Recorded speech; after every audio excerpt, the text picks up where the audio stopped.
Hello everyone, social মিডিয়ায় কিন্তু এই ধরনের ভিডিও ব্যাপকভাবে ভাইরাল হচ্ছে। আমাদের মধ্যে অনেকেই কিন্তু আছে যারা এই ধরনের ভিডিও ক্রিয়েট করতে চাচ্ছেন, কিন্তু কোনো ওয়েবসাইট বা কোনো অ্যাপ দিয়ে করবো সেই প্রসেসটা কিন্তু আমরা অনেকেই জানি না। তো আজকে আমি এই ভিডিওর মাধ্যমে দেখিয়ে দিব কিভাবে আপনারা এই ধরনের ভাইরাল ভিডিও ক্রিয়েট করতে পারেন আপনার হাতে থাকা স্মার্টফোনটি দিয়ে। তো আজকের এই ভিডিওটা কিন্তু খুব ইন্টারেস্টিং হতে যাচ্ছে।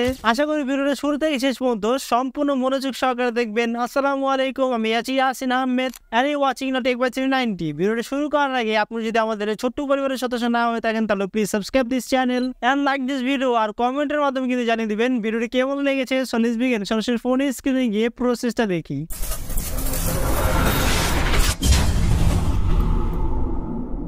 তো এডিটটি করার জন্য আমরা সরাসরি চলে যাব আমাদের প্লে স্টোরে। এরপর সার্চে টাচ করে আমরা লিখবো হলো Viggel AI। আমি এখন লিখে দিচ্ছি। লেখার পর সার্চে টাচ করব এবং দ্বিতীয় নাম্বার একটি অ্যাপ পেয়ে যাব। আমরা এখানে টাচ করে আমরা ইনস্টল করে নিব।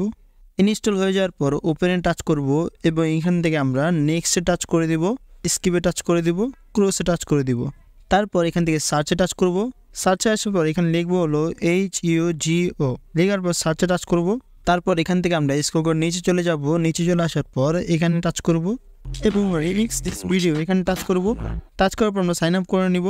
সাইন আপ করা শেষ হয়ে গেলে আবার টাচ করব এখানে এবং রিমিক্স দিস ভিডিও এখানে টাচ করব। ফটোতে টাচ করব। এরপর অ্যালবামে টাচ করব, নেক্সটে টাচ করব, অলওয়েজে টাচ করব। এরপর ধরুন আমি এই ফটোটাকে সিলেক্ট করে দিচ্ছি, জেনারেটে টাচ করব। দেখুন আমার ভিডিও কিন্তু ক্রিয়েট করা শেষ হয়ে গিয়েছে। এখন আমরা এখানে টাচ করব। টাচ করার পর এখন কিন্তু এই ক্যারেক্টারটা চলে এসেছে।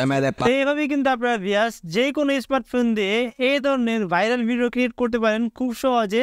তো এই ছিল আমাদের আজকের টিউটোরিয়াল। ভিডিও কেমন লাগলো কমেন্ট অবশ্যই প্লিজ জানিয়ে দিবেন। চ্যানেলটি সাবস্ক্রাইব করে দিবেন, একটু লাইক করে দিবেন, আর এরকম নতুন নতুন ইন্টারেস্টিং ভিডিও পাওয়ার জন্য বেল আইকনটি টাচ করতে ভুলবেন না। আল্লাহ হাফেজ।